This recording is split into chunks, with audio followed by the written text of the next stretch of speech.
Satyabama Institute of Science and Technology, Chennai and Sriperumbudur.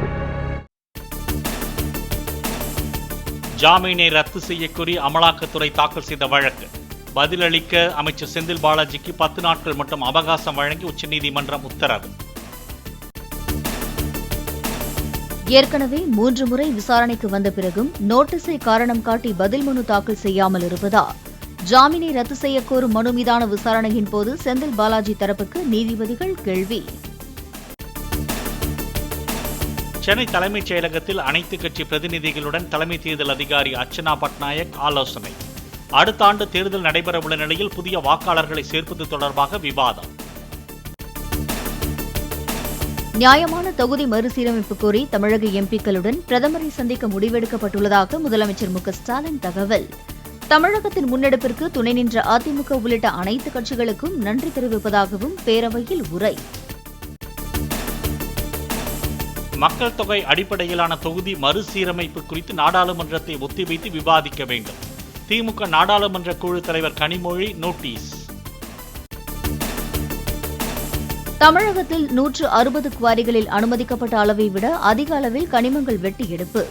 Tamil Nadu அரசின் இயற்கை வளங்கள் துறையின் கொள்கை விளக்க குறிப்பில் தகவல்.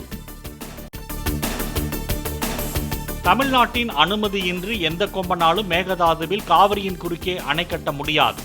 சட்டப்பேரவையில் நீர்வளத்துறை அமைச்சர் துரைமுருகன் திட்டவட்டம். பூண்டி நீர்த்தேக்கத்தின் கொள்ளளவை 35 அடியிலிருந்து 37 அடியாக உயர்த்த தமிழக அரசு திட்டம்.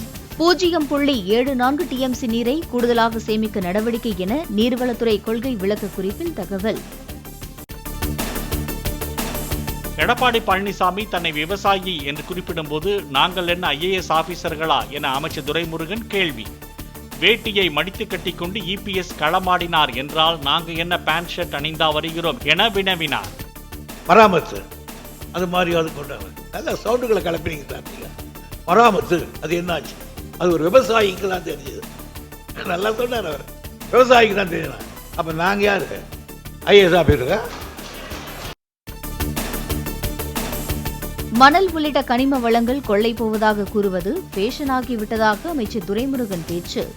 கட்டுக்கடங்காமல் சென்று கொண்டிருக்கும் எம்சாண்ட் உற்பத்தி மற்றும் பயன்பாட்டை கட்டுப்படுத்த நடவடிக்கை என்றும் அறிவிப்பு. இங்கே பேசிய கனிமவளத்தை எடுத்துக்கொள்கிறார்கள், கொள்ளை போயிற்று என்றெல்லாம் சொல்லக்கூடாது. கொள்ளை போகவே முடியாது. அது எங்கேயாவது கொள்ளை போனால் உடையவழி 2 இடத்துல செக் பண்ணுறோம்.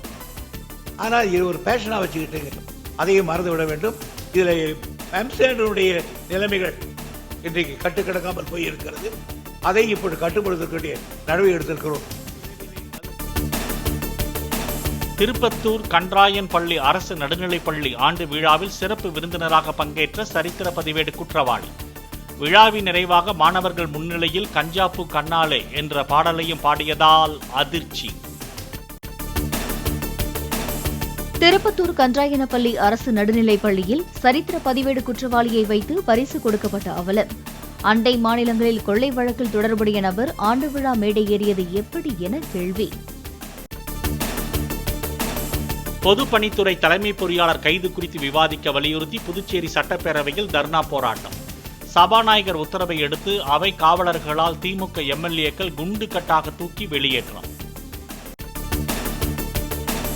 மதுரை பிபி குளம் உழவர் சந்தையில் 1200 கிலோ சாயம் ஏற்றப்பட்ட தர்பூசணி பழங்களை பறிமுதல் செய்த உணவு பாதுகாப்பு அதிகாரிகள். வியாபாரிகளுக்கு அபராதம் விதித்ததுடன் மாநகராட்சி லாரி மூலம் கொண்டு சென்று அழித்தனர். தமிழகத்தில் மாணவர்கள் பள்ளி வளாகத்திற்குள் சில விரும்பத்தகாத செயல்களில் ஈடுபடுவதை தடுக்க பள்ளி கல்வித்துறை நடவடிக்கை. கடைசி தேர்வின் போது டேபிள் சேர்களை உடைக்காமல் பாதுகாக்க உள்ளூர் காவல்துறையை அழைத்து மாணவர்களை வெளியேற்ற திட்டம். டெல்லி உயர்நீதிமன்ற நீதிபதி யஷ்வந்த் வர்மாவின் இல்லத்தில் கோடிக்கணக்கான ரூபாய் சிக்கிய விவகாரம். டெல்லியில் மத்திய அமைச்சர் JB நட்டா, எதிர்க்கட்சித் தலைவர் மல்லிகார்ஜுன கார்கே ஆகியோருடன் மாநிலங்களவைத் தலைவர் ஜெகதீப் தன்கர் ஆலோசனை. கர்நாடக காங்கிரஸ் அரசின் ஒப்பந்த பணியில் முஸ்லிம்களுக்கு 4% இடஒதுக்கீடு அரசியலமைப்பு சட்டத்திற்கு எதிரானது. நாடாளுமன்றத்தில் பாஜக MPக்கள் முழக்கமிட்டு அமளியில் ஈடுபட்டதால் 2 அவைகளும் ஒத்திவைப்பு. ஒப்புக்கொண்டபடி உக்ரைனின் எண்ணெய் மற்றும் எரிவாயு கட்டமைப்புகள் மீது தாக்குதல் நடத்தவில்லை. உக்ரைனின் குற்றச்சாட்டுகளுக்கு ரஷ்யா திட்டவட்ட மறுப்பு. ரஷ்யா மற்றும் உக்ரைன் இடையே அமைதி ஒப்பந்தம் கையெழுத்தாக அமெரிக்கா தீவிர முயற்சி.